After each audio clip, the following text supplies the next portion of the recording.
आप सबके मन में जैसा ख्याल है ऐसा ही ख्याल लेकर के एक आदमी के मन में ऐसा लगा कि जीवन में संपत्ति नहीं है तब तक दुख है। प्रयास बहुत किया संपत्ति पाने का, कहीं जमा नहीं उनको, और किसी ने एक संत का एड्रेस दे दिया, वहां चले जा, शायद संपत्ति तुझे मिल जाए। संत के पास जाकर के चरण में नमस्कार करके वो आदमी ने संत से प्रार्थना की, महाराज बहुत दुखी हूं, क्या चाहता है मुझसे, उम्मीद क्या है? आप तो संसार छोड़ के निकल चुके हो, मगर कहीं संपत्ति मुझे मिल सके ऐसा एड्रेस दिखा दो तो मैं आपका उपकार जीवन भर नहीं भूलूंगा। संत ने इतना ही बोला, इतना ही काम है ना, 2 किलोमीटर के बाद एक गली आती है, गली के कोने में चले जाना, वहां रुपये की नोट ही नोट पड़ी है। संत के वचन पर अविश्वास करना तो कोई प्रश्न ही नहीं था। वो सीधा गया और वहां जाकर के उसने जो देखा, संत ने कहा था कोने में एक खड्डा था, खड्डे में देखा, खड्डा खोद करके रुपये की नोट ही नोट दिखाई। संपत्ति लेकर के वापिस आ गया, घर पे आ गया। उनको लगा कि अभी जीवन में सुख ही सुख है, मगर मन को समझना बहुत मुश्किल है। मन ने एक लॉजिक दिया कि ये संपत्ति तो कभी भी खाली हो जाएगी। रोटी और चावल की चिंता थी, वो तो समाप्त हो गई, मगर आने वाले दिनों में क्या क्या नहीं हो सकता है, और भी कुछ मिल जाए तो अच्छा है। 15 दिन के बाद फिर वो संत के पास गया। संत को ऐसे भी बिल्कुल पक्का पता था कि एक बार आने वाला दूसरी बार किसी भी कारण से आएगा, अभी क्यों आया? महाराज बस वो आपने जो बोला था वो तो मुझे मिल गया, मगर फिर भी लगता है कि कुछ बाजार में जाकर के धंधा करना है, इतनी संपत्ति से काम नहीं होगा, आप और कुछ दिखा सकते हो? पहले बोल दिया होता तो पहले भी बता देता। थोड़ा आगे और 2 किलोमीटर आगे चांदी की खदान है, वहां गया, चांदी लेके वापिस आया। चांदी लेकर के वापिस आया, फिर भी 15 दिन महीना जाने के बाद उसके मन में एक ऐसा फिर भाव आया, फिर गया, सोने की खदान मिली। संत एड्रेस दिखाते ही चले, वो चलते ही रहा, और चौथी बार जब गया, संत को पूछा, महाराज बहुत दे दिया, उम्मीद के बाहर दे दिया, संपत्ति दे दी, चांदी दे दी, सोना दे दिया, अभी भी कुछ आप कृपा करो मुझे, एक बार। और महाराज ने बता दिया, डायमंड ही डायमंड है, लाखों करोड़ों रुपए की कीमत के हीरे पड़े, तू चले जा, वहां से लेके निकल जाना। और वो गया, मगर जाने के बाद उसके मन में एक संघर्ष पैदा हो गया, स्ट्रगल, सोच की। वो सोच क्या थी? वो सीधा आधे रास्ते से वापिस आया, संत के चरण में आकर के जब वापिस आया, संत ने पूछा, वहां जाके नहीं आए क्या? महाराज पहुंचने के करीब था, मगर एक विचार मन में आ गया, वही विचार को लेकर के आपके पास वापिस आया हूं, पहले वो जवाब चाहिए। देख, डायमंड को छोड़ के अभी मेरे पास कुछ नहीं है। महाराज से वो जवाब तो आपका मिल गया, मैं डायमंड लेने के लिए भी जा सकता था, मगर जाने के पहले एक मन में सोच आई, शंका, वो शंका आपके सामने रजू करता हूं, आप मुझे वो जवाब दो। और संत ने पूछा, तू क्या चाहता है? महाराज संपत्ति की प्राइस क्या है वो मालूम है आपको, चांदी की कीमत क्या है मालूम है, सोने की कीमत क्या मालूम है, और करोड़ों रुपए की हीरा माणिक और मोती की कीमत क्या है मालूम है। ये सब जानने के बावजूद आप मुझे एड्रेस दिखा रहे हो, मगर वो चीज पाने के लिए आपके मन में कोई भाव नहीं है। आप यहां बैठे हो, लाखों करोड़ों रुपया कहां पड़े, उनका एड्रेस आप मुझे दिखा सकते हो। इनका एक अर्थ तो पक्का है, आपके पास कोई ऐसी चीज होनी चाहिए जो हीरा माणिक और मोती से भी ज्यादा कीमती है। मैं हीरा लेने के जा रहा था, मगर एक बार मन में आ गया कि ऐसी कौन सी चीज संत के पास होगी जो हीरा माणिक को भी छोड़ सकती है। महाराज वही चीज मुझे दे दो, हीरा माणिक मुझे नहीं चाहिए। आज एक छोटी सी बात, सुख के स्टेशन क्या है? आपके मन में कोई भी भाव हो, आप ये मानते हो महाराज से संपत्ति की कमी वो दुख का कारण है, सुख के स्टेशन 3 है। चाहे मेरे लिए चाहे आपके लिए, मैंने कल बताया था, I will tell you universal truth, आप मेरी भी मुझे भी अवॉइड नहीं कर पाएंगे, मैं जो डेफिनेशन करता हूं वो डेफिनेशन में आपको भी आना पड़ेगा, मुझे भी आना पड़ेगा। संयम जीवन मैंने पाया है, साधु जीवन मेरे पास है, मगर सुखी बनने के लिए मेरे पास भी दूसरा कोई चारा नहीं, कोई चारा नहीं। 100% इस मार्ग पे मुझे भी आना पड़ेगा। सबसे पहले नंबर का स्टेशन है आर्ट ऑफ कॉम्प्रोमाइज, जिनको बोलते हैं समाधान। चाहे दुनिया भर की संपत्ति आपके पास आ जाए, मगर आपके पास समाधान नहीं है, समाधान, दुख आएगा। आप मुझे पूछो मानस साहब, आपके जिनमें कष्ट जरूर है, मेरे जिनमें कष्ट है, आपके जिनमें भी कष्ट है। नंगे पैर चलते, बिना घी की कभी रोटी मिलती है, हजारों हजारों तरीके की दिक्कत साधु के पास भी है, आपके पास भी है, मगर मेरे पास एक कॉम्प्रोमाइज की ताकत है। जो भी बनाए उसमें कॉम्प्रोमाइज कर लो, कोई स्वीकार भाव कर लो तो सुख का पहले नंबर का स्टेशन आपको पूछना चाहता हूं, समाधान करने की आपके पास ताकत है या संघर्ष करने के लिए बचे हो? इतनी गर्मी, ये गर्मी गर्मी गर्मी बोलने के बाद गर्मी खत्म नहीं होगी, वो है ही। एक बात, इतनी गर्मी के बाद भी दिमाग को ठंडा रखना है, समाधान करो, एक्सेप्ट कर लो, ओके, ये प्रकृति का यही स्वभाव है, गर्मी रहेगी, मैंने स्वीकार कर लिया। आपको पूछना चाहता हूं, संपत्ति होगी मगर समाधान नहीं होगा, स्वजन होगा मगर समाधान नहीं होगा, स्वास्थ्य होगा मगर समाधान नहीं होगा, 5 डिग्री बुखार आया, दवाई करने के बाद भी बुखार कम नहीं होता यदि समाधान नहीं होगा। गारंटी के साथ आप सुख का स्टेशन पहले नंबर का समाधान, वो स्टेशन आपको पूछना चाहता हूं, समाधान करने की ताकत आपके पास है कि नहीं? भगवान महावीर परमात्मा को गौतम ने पूछा है, भैवम समाधि की, भगवान समाधि की डेफिनेशन क्या है? और भगवान महावीर ने क्या, गोइमा समाधानम समाधि, समाधान करते चल वही समाधि है। आपको पूछना चाहता हूं, हर परिस्थिति में समाधान करने की आपके पास ताकत है कि नहीं? जानना चाहता हूं, समाधान करने की ताकत। कितने खोखले हो वो तो बताऊंगा। ये सुनील ने भले बोला राजनांद गांव वाले सुखी है, 1 मिनट में पक्का बता दूंगा सब दुखी है। ये मुझे चैलेंज करने के लिए निकला, 6 बार बोल दिया, और तुमने भी उसके हाथ में हाँ बता दी। हाँ हाँ, वो बताऊं ना अभी। एक छोटा सा एग्जांपल दूं, आपको पता चलेगा आप सुखी कितने हो। सच बोलो, गाड़ी लेके आप निकले हो, गाड़ी लेके निकले हो, आगे आगे कोई गाड़ी वाला जा रहा है, आप साइड पाने के लिए हॉर्न बजाते हो, वो किसी भी हालत में रास्ता इतना चौड़ा होने के बावजूद भी आपको वो साइड देने के लिए तैयार नहीं है। सच बोलो, फिर आपकी मानसिकता क्या? हो गए दुखी? सच बोलो क्या? नहीं, I would like to know from you, साइड मांगने के हर संभव प्रयास करने के बाद भी, रास्ता चौड़ा होने के बाद भी जानबूझ करके वो आपको साइड नहीं दे रहा है, तब आपकी मानसिक स्थिति स्टीयरिंग व्हील पर बैठे बैठे कैसी? चित्त प्रसन्न?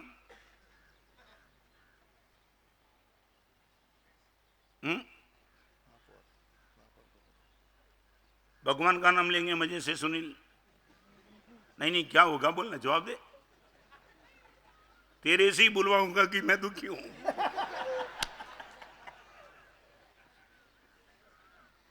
जवाब दो। मैं आगे जाना चाहता हूं, समाधान कर लेंगे। आपको मैं पूछना चाहता हूं, एक्साइट होने के पीछे राज क्या है? आप साइड मांग रहे हो, वो साइड नहीं दे रहा, इसमें आप एक्साइट होते हो, इसके पीछे राज क्या है? I would like to know what is the reason, क्या कारण क्या है?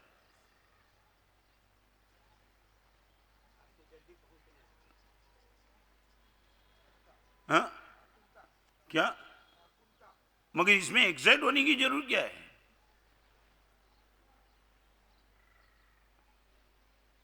बैलेंस ऑफ माइंड आपका डिस्टर्ब होता है, इनके पीछे राज क्या है? किसका? माने कौन सा ईगो किसका? हाँ? रोड कॉमन है, गाड़ी आपकी है, गाड़ी उनकी है, रोड कॉमन है, साइड देना दे देना उनकी मर्जी की बात है, इसमें ईगो क्या? एक बार कोई साइड नहीं देता है, तुम्हारा दिमाग बिगड़ जाता है। मैं 45 साल से प्रवचन में साइड मांग रहा हूं, तुम कोई देते नहीं हो, फिर भी मजे से बैठा हूं कि नहीं?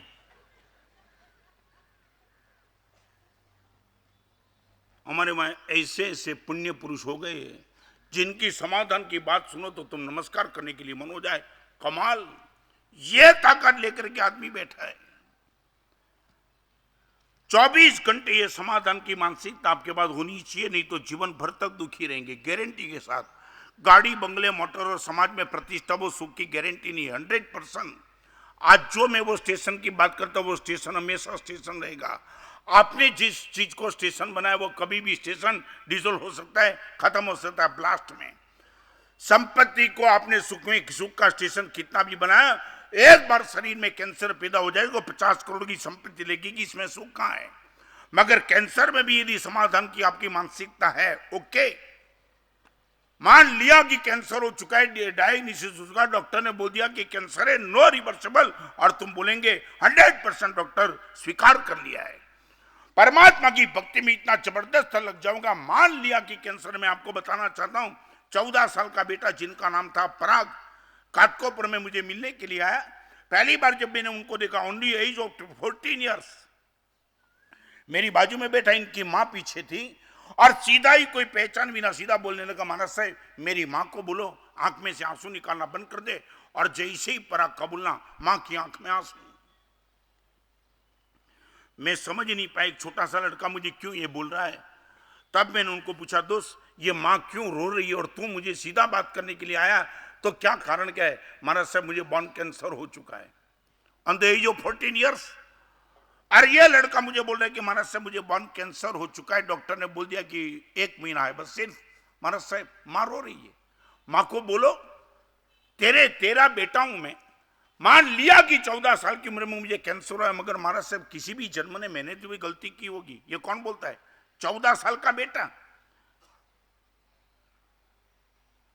और ये मर्दानगी से बोल रहा है, मां की आंख में तार तार आंसू आ रहे हैं। महाराज साहब एक काम कर सकते हो, महाराज साहब बोन कैंसर है, 1 महीना, मैं आपके पास इसलिए आया हूं, महाराज साहब एक बात आप कर सकते हो, मुझे मालूम नहीं, मगर कैंसर डिक्लेयर हो चुका है, 1 महीने की एक्सपायर डेट मिल चुकी है, महाराज साहब आप मुझे दीक्षा दे सकते हो क्या। मैंने बोला, पराग इस उम्र में दीक्षा, इस अवस्था में तो दीक्षा नहीं मिल सकती है। ठीक है महाराज साहब, अब मुझे 1 महीना जो भी मुझे समय मिला वो समय इतना अच्छा निकल जाए, इसलिए आप मुझे बताओ कि मैं हॉस्पिटल में यहां से सीधा जा रहा हूं हॉस्पिटल में, और हॉस्पिटल में जाने के बाद 1 महीना महाराज साहब बड़ी मस्ती से मैं निकाल सकूं, ऐसी कोई व्यवस्था आपके पास हो तो दिखा दो, कोई नियम, कोई तप, कोई त्याग। और मैंने उनको सबको दिखा दिया। मां जब मेरे नजदीक आई तब महाराज साहब ये लड़के की ताकत को देख करके मुझे लगता है कि भगवान ने उनको कैंसर क्यों दिया। मैं बोला, किसी ने कैंसर नहीं दिया, आप मर्दानगी से चली जाओ, और यही लड़के को आप नसीबदार हो कि इसी लड़के की मां हो। 14 साल की उम्र में कैंसर में किसी के चेहरे पे मुस्कान, आप प्रयास करना तब पता चलेगा ये समाधान बिना नहीं हो सकता था। भगवान महावीर का श्रेष्ठ संदेश, साधना कम हो सकेगी, समाधि 100% रखनी पड़ेगी। साधना करना सबका राइट है, मगर साधना सब नहीं भी कर पाए, मगर समाधान मुझे भी करना पड़ेगा, आपको भी करना पड़ेगा, आपके बेटे को भी करना पड़ेगा, दुर्जन को भी करना पड़ेगा, और सज्जन को भी। I would like to know from you, समाधान करने का स्टेशन आपके पास है नहीं तो ही सुख, बाकी सब दुख। 10 करोड़ का पेमेंट लेना बाकी था, 5 करोड़ ही आया और 5 करोड़ चला गया।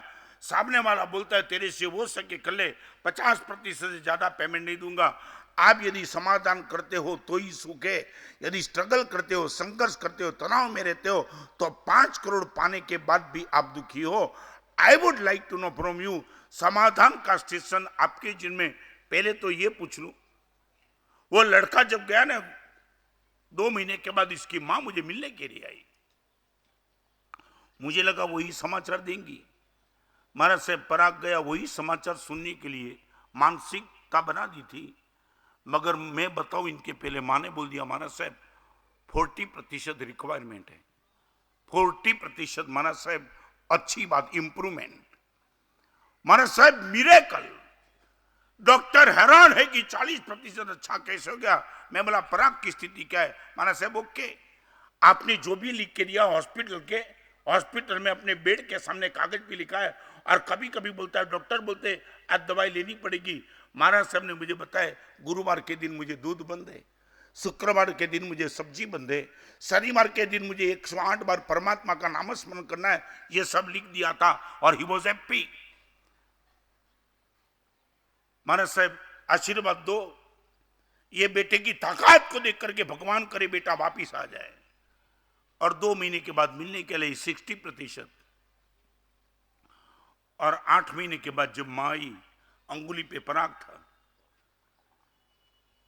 मैंने उनको पूछा, पराग 1 महीने में तू समाप्त होने की बात करता था, 8 महीने के बाद तू आज आया। हमारा साहब 100% रिकवरी, 100%।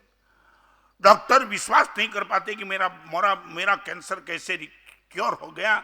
महाराज साहब जो भी फॉरेन से आते उनको मेरी क्लिप दिखाते कि ये मरीज था 100% 1 महीने के बाद जाने वाला था, आज इतना अच्छा हो गया।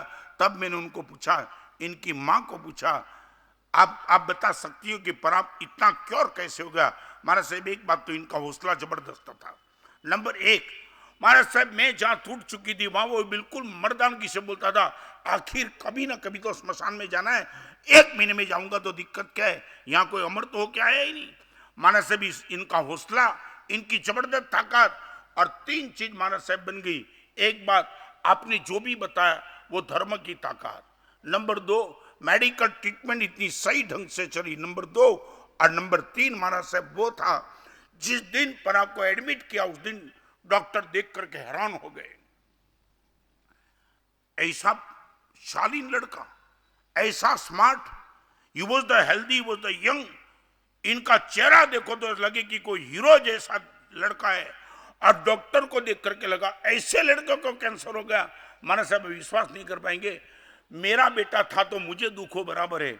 डॉक्टर और हॉस्पिटल और नर्स सबके मन में ऐसा भाव था, ये लड़के को किसी भी हिसाब से बचाना चाहिए। माना साहब आप विश्वास नहीं कर पाएंगे, हर नर्स और हर डॉक्टर हॉस्पिटल के कॉमन कमरे में जाकर के सुबह 8 बजे परमात्मा से प्रार्थना करते थे, भगवान जो कुछ भी हो मगर इस लड़के को बचा देना। महाराज साहब आज पराग आपके सामने हाजिर है। आपको पूछना चाहता हूं, कैंसर की बीमारी में 14 साल की उम्र में हौसला बना सकता है? आप बना सकते हो। मैं पूछना, एक साइड नहीं मिली, जाने दो। आपने हॉर्न बजाया, सामने वाले ने साइड नहीं दी, ओके तेरी मर्जी की बात, साइड देना नहीं देना तेरी मर्जी की बात, आई एम हैप्पी। मैं आपको एक पूछना चाहता हूं, बहुत गंभीरता से पूछना चाहता हूं, एग्जाइट होने के बाद भी आप कर क्या सकते हो? नहीं समझे? समझे कि नहीं समझे? क्या कर सकते हो? हाँ, एक बात, कुछ कर नहीं सकते तो मैं बोलता हूं एग्जाइट क्यों होते हो? एक, जब तक मैं राजनांदगांव हूं, एक 15 दिन का प्रयोग करो। आपको मैं फिर से रिपीट से पूछना चाहता हूं, यदि गाली भी देते हो, एग्जाइट भी होते हो, क्रोध भी करते हो, सुनने वाला कौन है? कौन सुनता है? हा?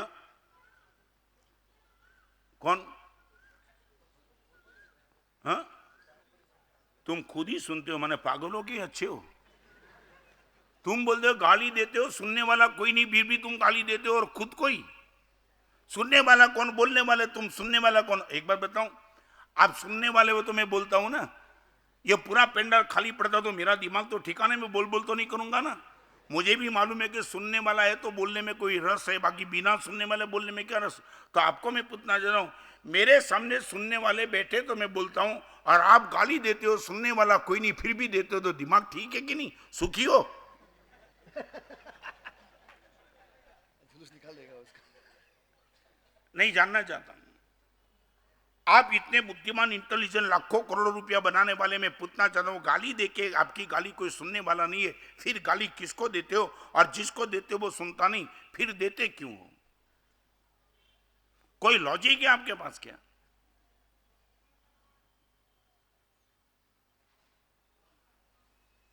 No answer.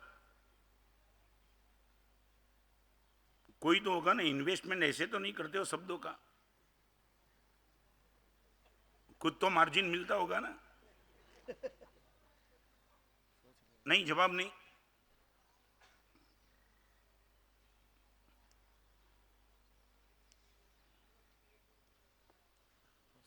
जिसके पास समाधान नहीं है उसको सुख के भ्रम में कभी भी रहना नहीं। एक गरीब आदमी भी समाधान से मस्त हो सकता है और अबजपति भी बिना समाधान दुखी हो सकता है। This is the universal truth. संपत्ति, सत्ता, सौंदर्य, स्वास्थ्य, संबंध आपके पास जो कुछ भी है वो, मगर समाधान की आपके पास यदि क्षमता नहीं है तो आपको दुखी होना निश्चित निश्चित 100% निश्चित। चलो आगे। आपको कोई भी अंदर में से प्रश्न उठे तो मुझे पूछने की छूट है, मगर समाधान किए बिना आपका जमेगा नहीं। और चाहे आप जिनको दुख मानते हो समाधान करने वाला उनको भी सुख में कन्वर्ट कर देता है। हो सकता है आपकी दृष्टि से दुख, एक आदमी का छाता किसी ने चोर लिया, कहीं गया होगा और छाता की चोरी हो गई और उसको लगा छाता के बिना तो नहीं चलेगा, छाता तो चाहिए ही चाहिए।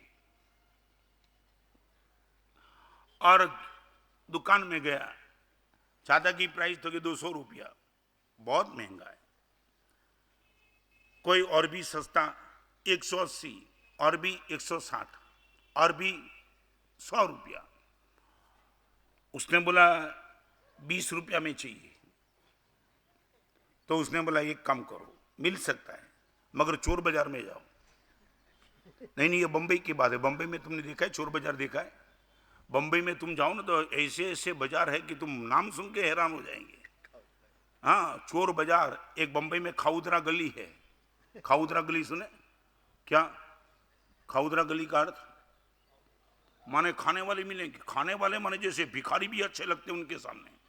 हाँ, तुमने देखा नहीं, मैं तो एक बार गया था तो लगा ये कहां से आ गया। करोड़पति आदमी डायमंड बाजार में काम करने वाला, वो जो खाता है ना हाथ में लेकर के, तुम हैरान। और बंबई में वो खाउदरा गली हाउसफुल जाती है हमेशा के लिए। पूरे करोड़पति पंचरत्न में डायमंड बाजार में काम करने वाले भी खाउदरा गली में जाते हैं। बंबई का नाम खाउदरा गली, एक चोर बाजार। और किसी ने बता दिया 20 रुपया में छाता चाहिए तो चोर बाजार में जाना पड़ेगा। वो गया, उसको लगा चोर बाजार तो चोर बाजार, अपने को छाता से काम है, बाजार चाहे कोई भी हो।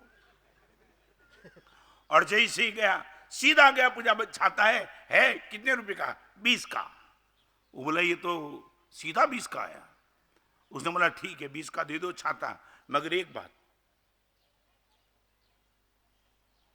मेरा नाम सुरेश पाटिल है, एक काम कर सकते हो? उसने बोला क्या? एक काम करो, ये छाता जहां से भी गुम हो गया ना, यदि मेरा नाम यदि होता ना छाता पे, लेने वाला लाख बार सोचता। ये छाते पे मैंने नाम लिखवाना चूक गया था, इसलिए ये छाता की चोरी हो गई। आप एक काम करो, 20 रुपया में मुझे छाता देते हो, मगर सुरेश पटेल इतना नाम लिख के दे दो। उसने बोला वही तो नाम लिखा है। अब समझे नहीं? वो चोरी होते होते वहां पहुंच गया था, खुद के पास ही आ गया और उसने कॉम्प्रोमाइज कर दिया। ठीक है चलो 200 का छाता 20 में मिल तो गया, ओके, निकल गया। It was the art of compromise. आपको पूछना चाहता हूं, एक प्रश्न मुझे जवाब चाहिए, सच बोलो।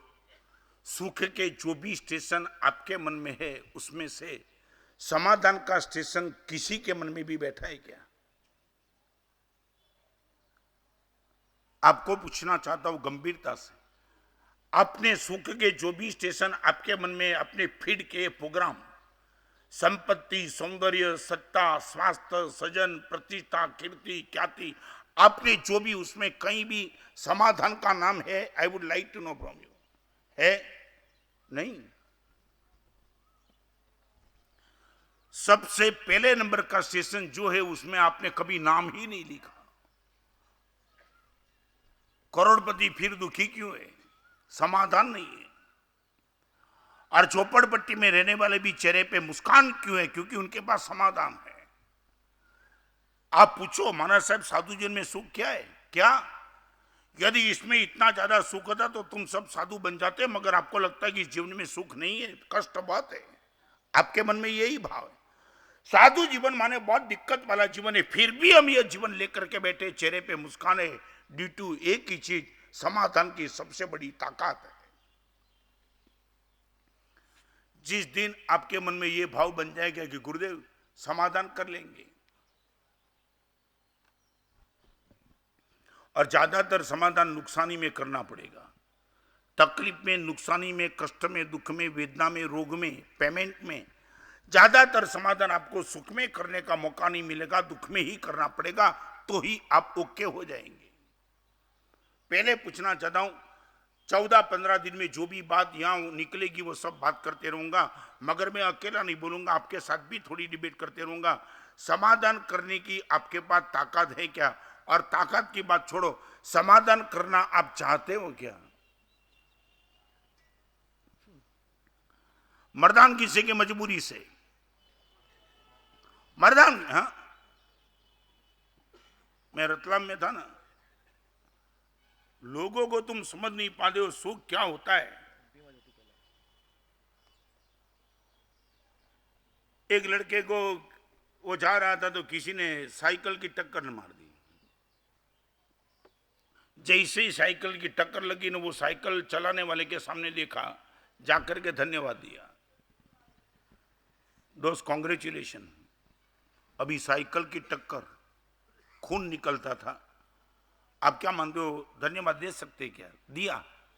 और उनके साथ एक बंबई वाला आदमी मेहमान बन के आया था, उसने देखा यार कमाल, बंबई में तो ऐसा कोई हादसा कर देना, हड्डी तोड़ डाले हम, और तू ठीक है दूसरा कुछ ना कर दो कुछ नहीं, मगर धन्यवाद देने के कोई काम है क्या? उसने बोला ये बंबई नहीं है, ये रतलाम है।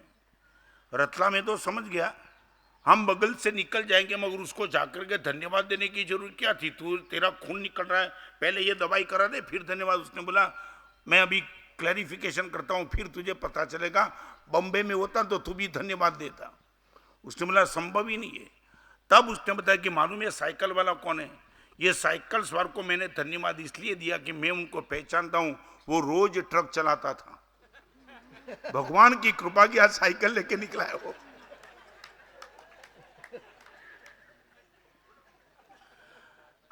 वही ट्रक लेके निकला तो मामला पूरा हो जाता मेरा, और ना मालूम कितने जन्म का पुण्य होगा तो आज इनके पास साइकिल थी, ट्रक नहीं थी, इसलिए मैं धन्यवाद दे के आया। सच बोलो, you can believe it. Cycle सवार की टक्कर लगने के बाद, शरीर में से खून निकलने के बाद भी उनको धन्यवाद दिया जा सकता है, ड्यू टू समाधान की ताकत। चाहे खून निकल गया खुद भी हो, मगर समाधान है। नहीं, मैं आपको पूछना चाहता हूं, आपके पास क्या नहीं है कि समाधान नहीं करते हो? बताऊं, आपके पास गाड़ी है, बंगले है, मोटर है, मगर एक चीज नहीं है, समाधान की ताकत वो नहीं है, और इसलिए 24 घंटे शिकायत में बैठे हो। नंबर 1, सुख का स्टेशन समाधान है। नंबर 2, सुख का स्टेशन संयम है। संयम माने कंट्रोल।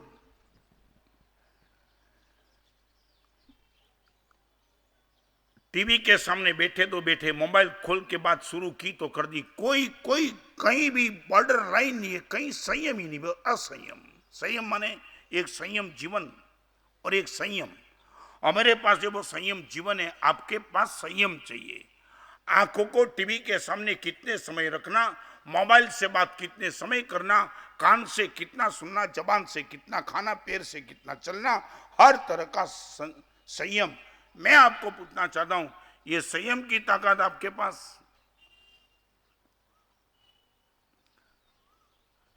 एड्स क्या है? असंयम।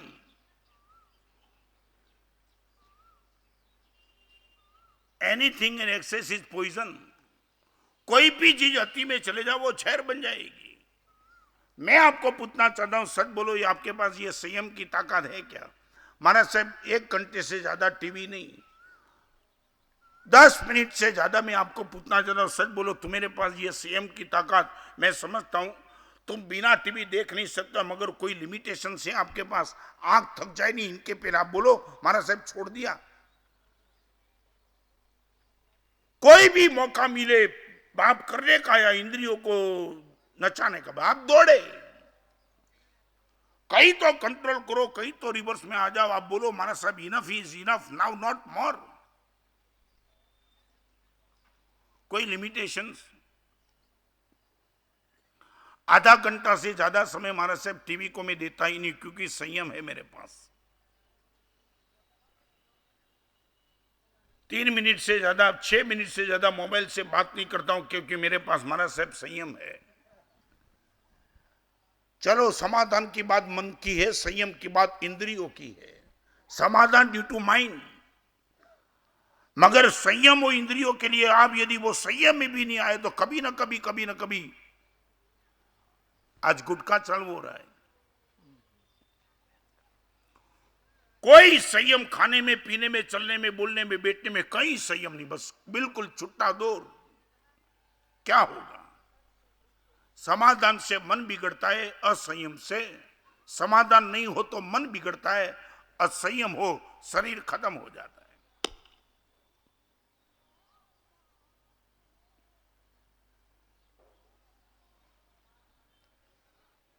24 घंटे आपके सामने जो भी इंद्रियों के विषय, उसमें कहीं संयम की बात आती है? मैं पूछना चाहता हूं, आपने संयम का स्टेशन सुख में रखा है कहीं? नंबर 1 समाधान का स्टेशन, नंबर 2 संयम का स्टेशन। खाते खाते रुक जाओ। सामने वाला देने के लिए कितनी भी आइटम बढ़िया दे रहा है, मगर बोलो कि अभी पेट ना बोलता है, जबान हाँ बोलती है, पेट ना बोलता है, दैट्स ऑल। एक पूछूं पहले, सच बोलो, पेट को देख करके खाते हो कि जबान को देख के खाते हो? जीभ को। जब भी भोजन करने के लिए बैठते हो, किसको देख के खाते हो, पेट को कि जीभ को?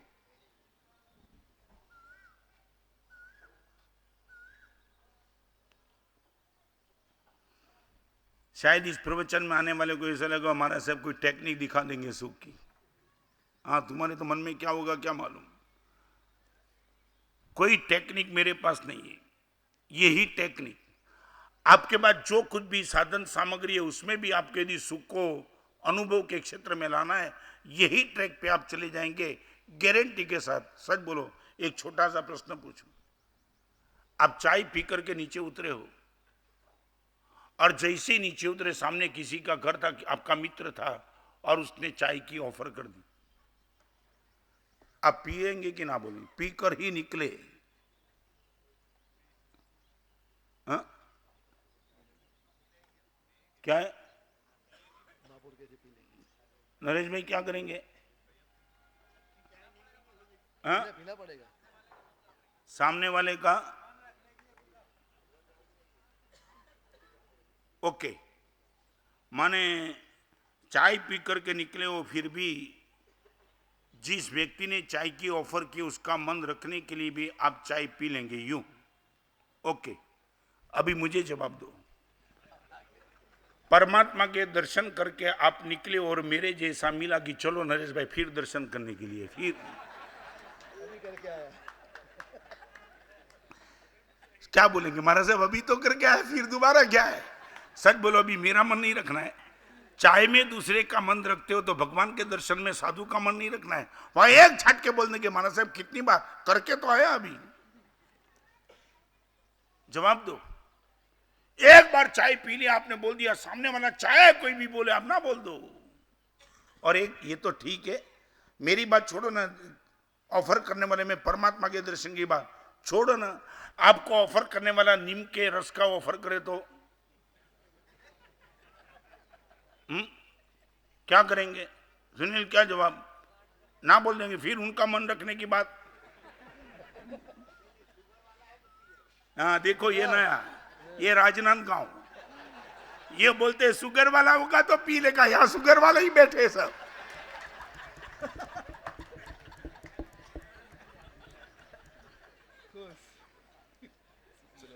शुगर वाला होगा तो पी लेगा। क्या है? राजनांदगांव वाले मीठे, वो मीठा का 2 अर्थ होता है, फिर रिपीट, फिर कभी करूंगा, पहला दिन नहीं, आज नहीं, जाने दो। ऑपरेशन करना है अभी। संयम। सच बताऊं, आपके पिताजी का स्वास्थ्य जितना अच्छा था इतना आपका अच्छा नहीं है। बहुत कम सामग्री उनके पास होने के बावजूद भी वो स्वास्थ्य के अच्छे थे। आप सब गए।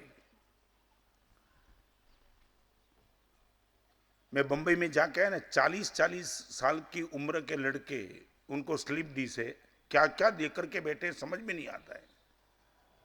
अभी बूढ़ा होने के लिए 60 अब जाने की जरूरत नहीं है, 30 साल में बूढ़े होते रहे। हाँ, और मैं नागपुर में भी बोल के अभी यहाँ ही कभी बोलना था तो आज ही बोल दूं, बात निकली तो। आपके बेटे के पास ABCD अलग है ना? A for apple, B for ball, C for cat, D for E for. हाँ, आपके कोई भी बेटे को, छोटे बेटे को बोलो A to Z तक अल्फाबेट बोल जाएगा। आपके लिए मैंने अलग ABCD बनाई है। A for attack, B for BP, C for cholesterol, D for diabetes, E for and. बस आगे जाती ही नहीं आप।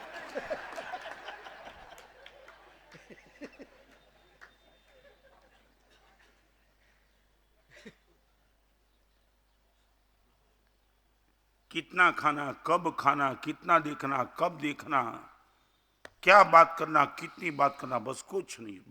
पूरा असंयम चला है। This is universal truth. साधु जीवन हजारों आइटम रोज नई नई मिल सकती है, मगर एक संयम को लेकर के बैठे, इसलिए स्वास्थ्य भी अच्छा है, मन भी अच्छा है। आपको जिस दिन लगे, एक छोटा सा प्रश्न आज प्रवचन में आपके सामने पूछना चाहता हूं। एक दिन में शायद 5 बार खाते होंगे। खाने का समय 5 बार, हाँ?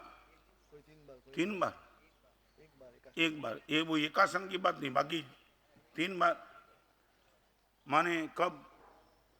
सुबह, दोपहर, और बीच में नहीं चाय, नहीं कुछ नहीं। क्या हुआ? वो पानी में गिना जाता है, हार में नहीं। हाँ,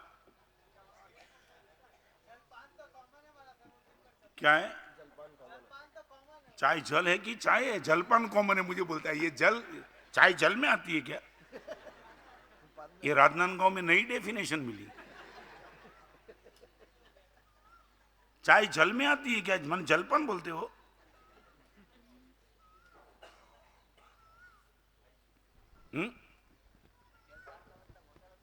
जलपान का होटल।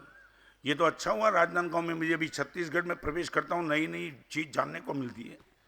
ये तो अच्छा है कि चाय को जलपान में लेते, कल शराब को भी जलपान में ले जाएंगे, मालूम नहीं क्या करेंगे।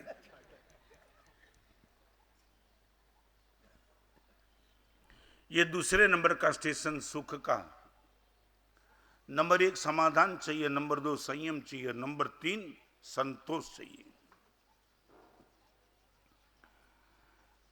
ये तीसरे नंबर का स्टेशन, ये 3 ही स्टेशन सुख के हैं। चाहे आपका पुण्य कितना भी हो, आपका लक कितना हो, चाहे देने वाला कितना हो, मगर आपके लिए एक संतोष, एक चीज चाहिए। मनस इनफ, सफिशिएंट एंड मोर। इससे ज्यादा 100% मुझे नहीं चाहिए। भाव है संतोष का।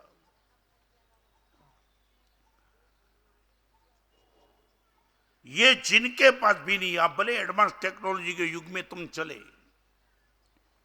एक मोबाइल, दूसरा, तीसरा, चौथा, एक गाड़ी, 2 गाड़ी, 3 गाड़ी, 4 गाड़ी, 2 जोड़ी कपड़े, 3, 4, 5 टीवी, 1, 2, 3। आपके पास संपत्ति है, माने आपने एक ही सोच लिया कि जितना हो सके उतना ज्यादा बढ़ाओ। आखिर करेंगे क्या? एक लिमिटेशंस मेरी तय हो जाए, एक डेडलाइन। आपके पैर के माप से ज्यादा माप वाला बूट कोई मफत में भी दे देंगे, लेंगे नहीं? डायमंड लगे होंगे तो डायमंड, वो कंडीशन रखेगा कि डायमंड को निकालना नहीं है, डायमंड ऐसे ही रख करके पहनना है, ले लेंगे? हाँ, ले लेंगे, ठीक है। हाँ, नहीं, अभी एक बार चेक कर लो ना। ये बोलते कि बूट से, पैर से भी ज्यादा माप वाला बूट यदि डायमंड वाला मिल गया, ले लेंगे। क्या करेंगे मालूम नहीं है।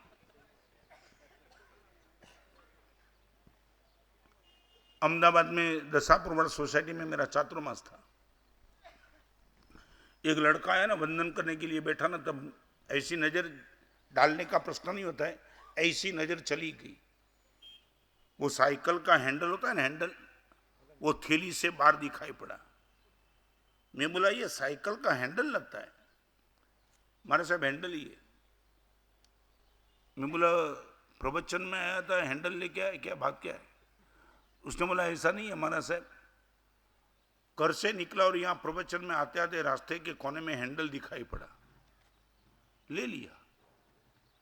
मैं बोला हैंडल का क्या करेगा साइकिल का? माना साहब आज हैंडल मिला, कल पेंडल भी मिल सकता है और पूरी साइकिल कभी भी बन सकती है। हैंडल, पेंडल और साइकिल मुफ्त।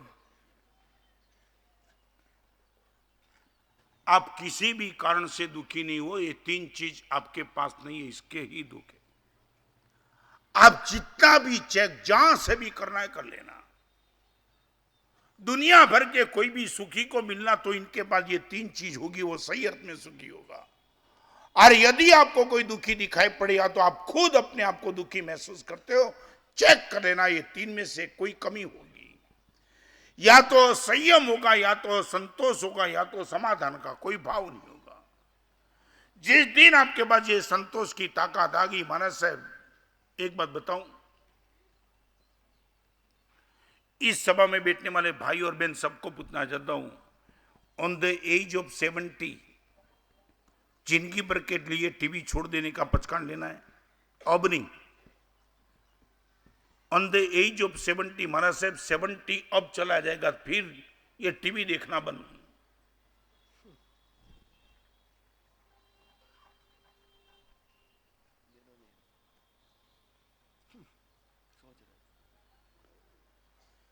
क्या कुछ गलत बोल दिया? हाँ दे दो ना, अच्छा है, बैठ जा, सबको मिले तैयार कर दूं।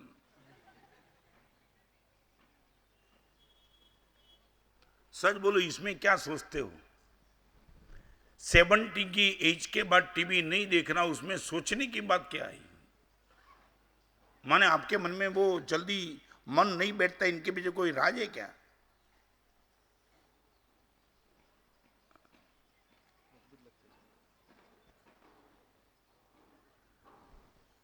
सुनील जवाब, 70 साल की उम्र के बाद टीवी नहीं देखना, उसमें दिक्कत क्या है? संतोष हो गया, 70 साल तक बहुत कुछ देख लिया, अभी नहीं। हाँ क्या है, रहेंगे कि नहीं? तो ले ही ले यार।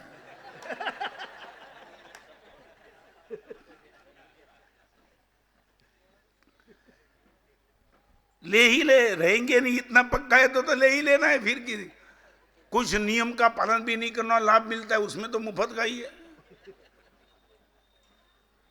नहीं, सभा में बैठने वाले सबको पुनः 70 साल की उम्र के बाद टीवी नहीं देखना, उसमें दिक्कत क्या है? ये इसलिए मैं बोलता हूं, मैंने दिल्ली में प्रयोग किया था, जहां ऐसा अनुभव राजनांदगांव में हुआ, सब जगह ऐसा ही है, कोई खड़ा नहीं हुआ। आधा घंटा इस पर बोला कि नहीं नहीं यहां तो जल्दी हो गए, मगर आधा घंटा के बाद भी कोई खड़ा नहीं हुआ। तब मैंने जोर से बोला 70 साल की उम्र के बाद, तब बड़ी मुश्किल से ये लेडीज बैठी है ना, वहां से एक बहन खड़ी हो गई। 70 साल अब थी उनका, और उसने बोल दिया हमारा साहब मुझे नियम दे दो। मुझे लगा कि चलो एक प्रवचन तो सफल हुआ, और जैसे मैं नियम देने के लिए तैयार हो गया, वहां से एक लेडी और खड़ी होगी, महाराज साहब नियम मत देना। मैं बोला क्यों? ये मेरी सास है, टीवी छोड़ देगी तो मुझे पकड़ेगी। अच्छा है, टीवी देखने दो।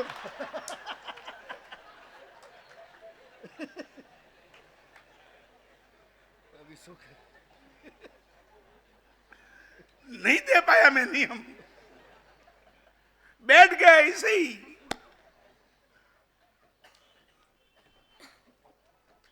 आप देखो कि आपकी कमजोरी और मजबूरी क्या है। जीवन भर के लिए सब इस छोटी उम्र में ये छोड़ के निकले, इनको तुम सामने देख रहे हो,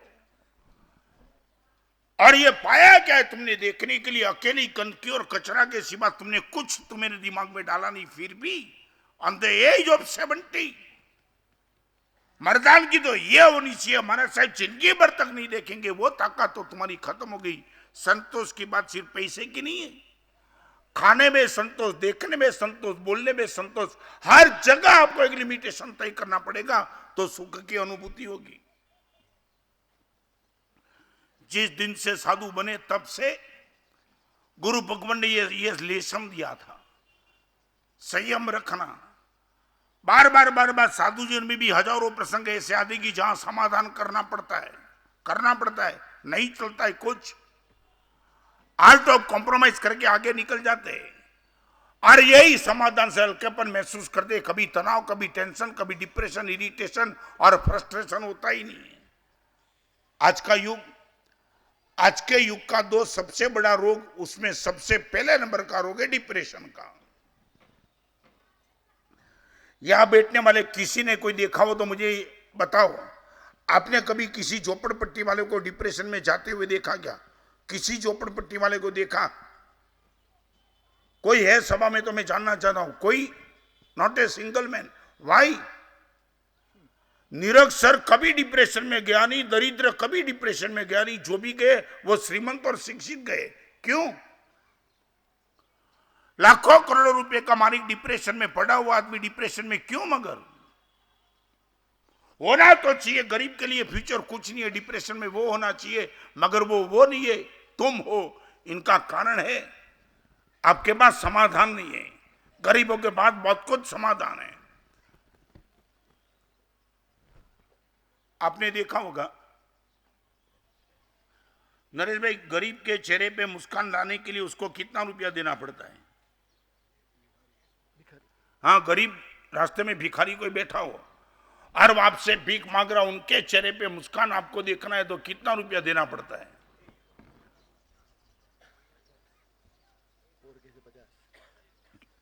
कितना? एक में नहीं, 10, 5, 1, 5, 10, इससे ज्यादा नहीं ना। 100 रुपए में नाचने लगेगा, 5 रुपए में मुस्कान करेगा, हाँ ठीक है। वो आगे की मत बताओ, अभी इतना ही बताओ। नाचने लगेगा कि उड़ने लगेगा फिर मत बताओ, अभी इतना बताओ कि चेहरे पे मुस्कान कब आएगी। कमाल। 10 रुपया गरीब को, भिखारी को, रास्ते में खड़े हुए भिखारी को तुम 10 रुपया दे दो, इनके चेहरे पे मुस्कान, और तुम्हारे चेहरे पे मुस्कान लाने के लिए कितना रुपया दो, समझ में ही नहीं आता है। हाँ? कभी कभी लगता है कि असली भिखारी कौन है पता नहीं चलता है। 10 रुपये में चेहरे पे मुस्कान और यहां 10,000 मिले तो भी रोता ही रोता। महाराज साहब बहुत उम्मीद थी, मार्जिन 1 लाख मिलेगा, 10,000 ही मिला। बोलो, 3 स्टेशन सुख के।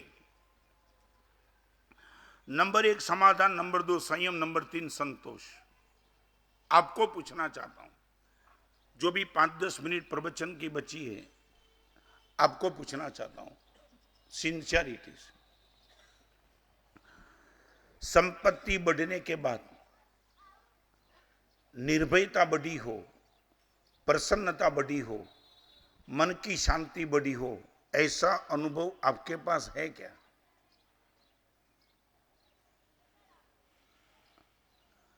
संपत्ति बढ़ने के बाद मस्ती, प्रसन्नता, निर्भयता सब बढ़ा हो, ऐसा अनुभव नहीं। अभी आपको मैं पूछना चाहता हूं, पानी पीने के बाद भी यदि प्यास कम न हो, आप क्या करेंगे? आपको पूछना चाहता हूं, पानी पीने के बाद भी प्यास कम न हो और प्यास बढ़ती हो, ऐसा हो सकता है? पहले तो आपको पूछना, हो सकता है? हुआ? आप ये मत मानो नहीं हो सकता है, ये हुआ। पानी पीने के बाद प्यास कम नहीं हुई, मगर प्यास बढ़ती चली। था पानी, फिर भी प्यास बढ़ी। पॉसिबल हुआ क्योंकि वो पानी सागर का था। सागर के पानी को तुम पिएंगे, क्या होगा? प्यास कम होगी कि प्यास बढ़ती चलेगी? दिखाई पड़ा पानी, पी लिया, मगर पीने के बाद लगा कि ये तो प्यास कम होने के बावजूद भी प्यास बढ़ने लगी। फिर मैं आपको पूछना चाहता हूं, पानी पीने के बाद भी प्यास बढ़ेगी तो आदमी पानी पीते रहेगा कि पानी छोड़ देगा? सीधा लॉजिक है ना। सीधा लॉजिक क्या है? छोड़ देगा। महाराज साहब पानी सोच के पिया था, पानी का नेचर है कि प्यास बुझा देना, ये तो प्यास बढ़ गई, और बढ़ने के बाद महाराज साहब वो पानी पीने का मैंने छोड़ दिया क्योंकि प्यास बढ़ने लगी। तो इतना बताओ, पैसे के पीछे पागल बन के तुम दौड़ते चले, जो भी तुमने पाया वो प्रसन्नता बढ़ी की जो थी वो भी कम हो गई।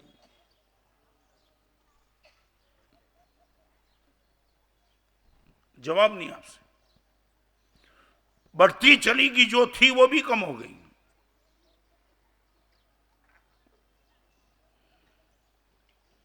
ये राजनांदगांव अच्छा है। बंबई में मैंने ये प्रश्न पूछा था, एक आदमी ने अच्छा जो दिया, हमारा साहब पैसे बढ़े ही कहाँ हैं? बोलो अभी उनको तो कोई इलाज ही नहीं ना, वो बोला हमारा साहब बढ़े ही कहाँ हैं?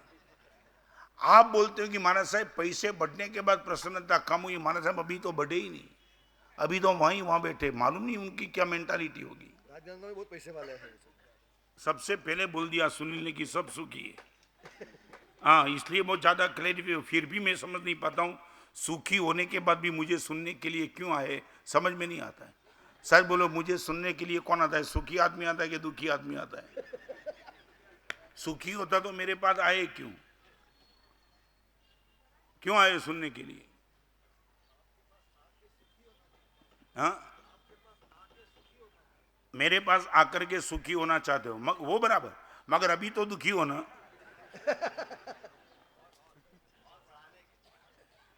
कब मत मारो, अभी तो 14 दिन बचा है, तुम्हारी हालत बिगाड़ दूंगा पूरी की।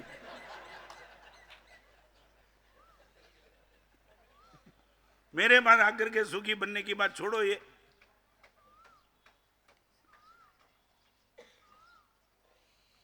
एक बात मैं कहूंगा, आज से परिवर्तन प्रवचन माला चालू हो रही, एक बात गंभीरता से कहूंगा,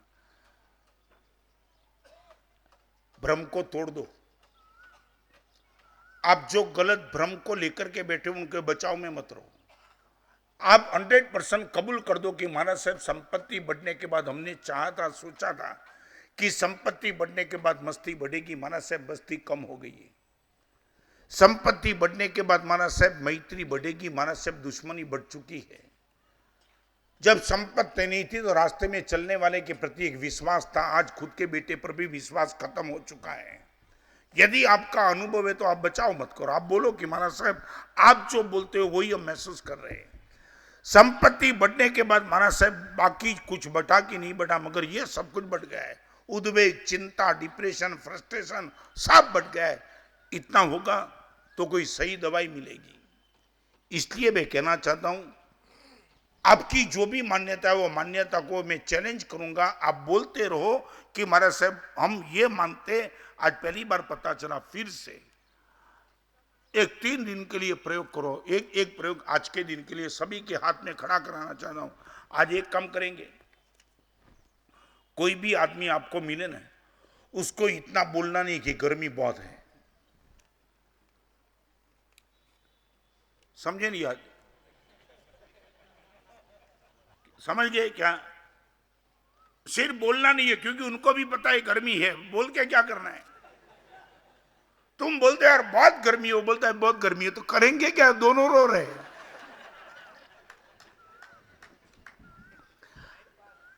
टाइम पास। Time pass. वो यहाँ बैठे जाके टाइम पास करने के लिए। ओके, नहीं नहीं, एक बात, ऐसा तो नहीं कि ये प्रवचन भी टाइम पास करने के लिए आए हो, ऐसा नहीं ना? क्या तुम्हें भाई कोई शब्द ही नहीं?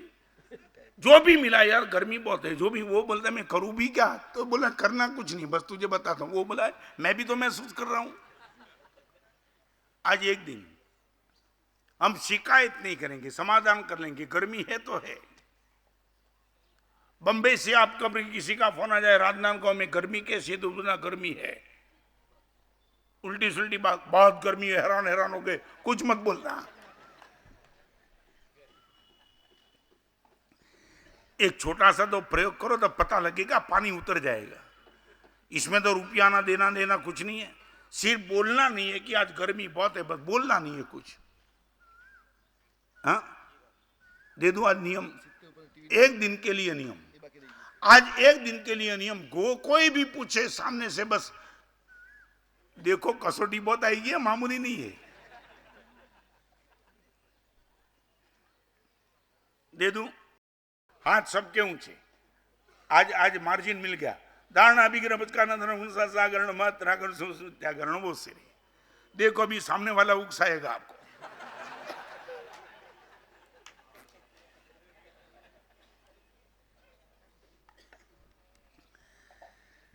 परमात्मा की कृपा, नागपुर के चातुर्मास के बाद सोचा भी नहीं था रायपुर आना होगा। साध्वी जी अनंत कीर्ति श्री ने चातुर्मास किया तब भी आपके गांव का रिपोर्ट बहुत अच्छा दिया था,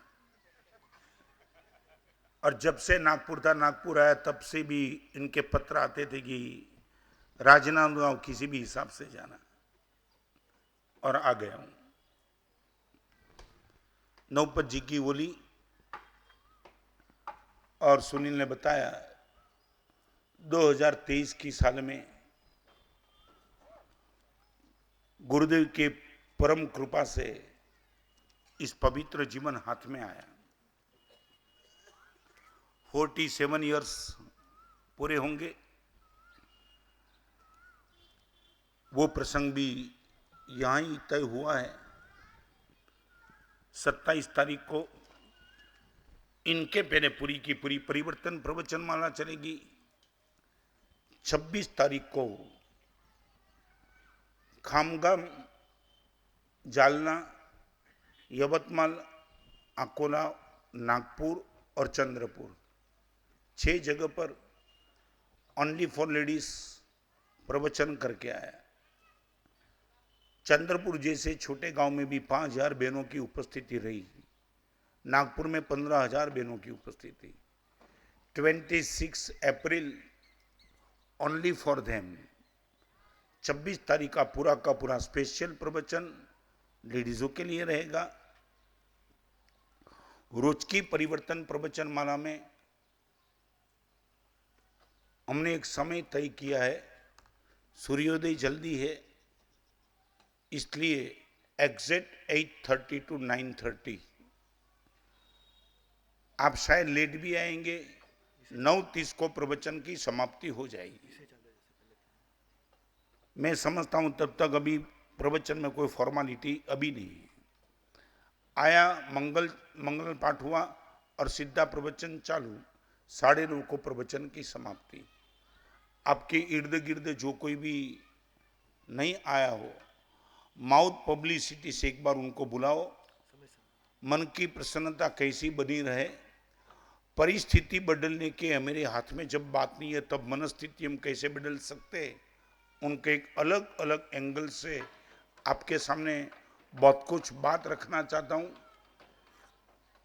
यात्रा शांति से क्रांति की ओर, इसी सब्जेक्ट को लेकर के कल का प्रवचन होगा।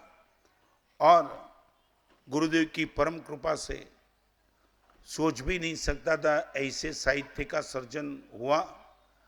हजारों लाखों लोगों ने साहित्य पढ़ के जीवन परिवर्तन किया। आज उसी श्रृंखला में 4 किताब का पुस्तक का सेट यहाँ उपलब्ध है आपके पास। वो कल भी वर्धमान नगर में डिक्लेयर हुआ था। 200 रुपये की प्राइस, प्रिंटिंग चार्ज ही इतना होता है, मगर मुंबई वाले किसी एक भाई की ओर से 50% कंसेशन, 200 रुपये की किताब, 4 पुस्तक का सेट सिर्फ 100 रुपया में आपको उपलब्ध होगा। बाहर स्टॉल पे मिलेंगे। लेकर के जीवन परिवर्तन, मन परिवर्तन, हृदय परिवर्तन, विचार परिवर्तन कैसे हो सकता है, आपको आग्रह है ये किताब का सेट लेकर ही जाए। कल से ठीक रोज 8:30 से 9:30 इसी जगह पे हम मिलते रहेंगे। आज एक बात, लेट आएंगे, प्रवचन में मिलने का तो मौका मिलेगा, बैठने का, मगर एक लिंक जो बननी चाहिए वो शायद आपकी टूट सकती है।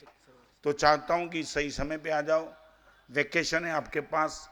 दोपहर को 4 से 5 बजे तक छोटे बच्चे की, 8 साल से ऊपर की उम्र वाले बच्चे की एक शिविर रखी है। वहीं हम जहाँ ठहरे वहाँ, आज से ही दोपहर 4 से 5 जो भी बच्चे आना चाहते वो आ जाना। कल ठीक सुबह 8:30 बजे। सर्वमंगल मंगलम सर्व कल्याण कारणम प्रधानम सर्वधर्माणम। जय हिंद, जय हिंद।